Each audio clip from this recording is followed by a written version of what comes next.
Dabo, it's Chapel. How much has DeMonte Capehart been able to practice this week? That's classified information. He's just getting better. I do have some unfortunate news to report, though. We lost Trent Howard yesterday. He tore his ACL. So, as I said, man, Tuesday, Wednesday practices we felt good where we were Monday, but it's unfortunate. Man, heart breaks for Trent, and he's just one of the best kids, and we got on this team. So committed. He's a great teammate, and obviously he's a senior, and he saved us 2 years in a row. That kid has really been there when we needed him, and just breaks my heart, for him. But he's a young man with a strong faith and a great family, and so got confirmation on that this morning. So he's obviously out, but just keep him in your thoughts and prayers. Again, that's tough, last opportunity, and so just tough break.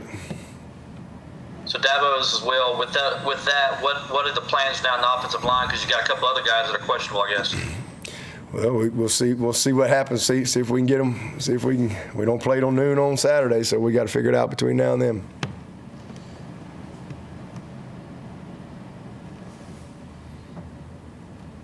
Anyone else for Coach? Hey, Dabo, is Tristan or Marcus looking any better than last time you spoke to us? Yeah, getting a little better. They've been able to practice a little bit, and so hopefully they'll keep improving hour by hour, minute by minute as we head into the weekend. Dabo, would you put R.J. Mickens and Wade Woodaz in that same category as those two, Tristan and Marcus? RJ's good to go. RJ's good to go. He's had a great week of practice, and Woodaz has gotten better each day. He was still pretty sore on Monday, but the type of injury he's had, he's gotten a little bit better each day. So I'd say the same thing, and that minute by minute, hour by hour, he's starting to get a little bit better. But hopefully he'll be ready to roll. We need him. Hey, Dabo, it's Pete at AP.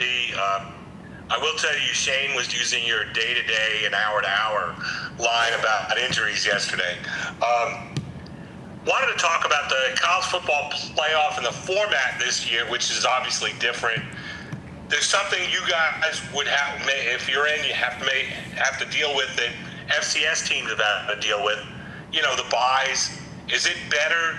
What's your opinion? Do you think it's better to get going right away and come off a victory in that next round, or would you rather have the extra time going forward, even more extra time going forward before you play?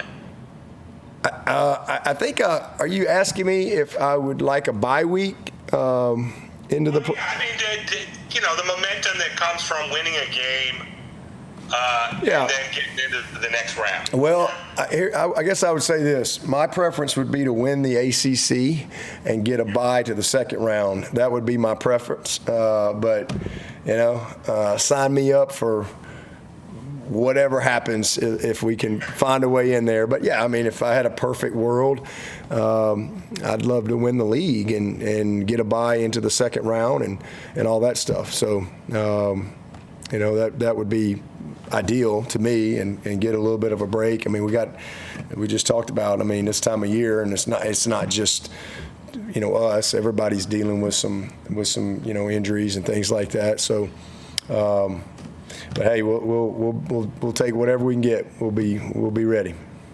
Yeah. Thanks. Happy Thanksgiving. Okay. Happy Thanksgiving. Hey, Dabo, this is Darian Carter with the Greenville News. South Carolina's tight end Joshua Simon leads them in receptions, receiving yards, and touchdowns receiving. What kind of makes him a challenging player to game plan for them to lead in all three of those categories for them? Yeah, he's a complete player. He's a big target. He's a very confident player, but he just does a little bit of everything. He's physical. He can block. He's a good route runner. He's good ball skills. Again, he leads them in receptions. He's a good yards after contact guy. So just an all-around, really good player that's got some savviness and instincts and really understands, their system and, what he needs to do for them. And one more from me.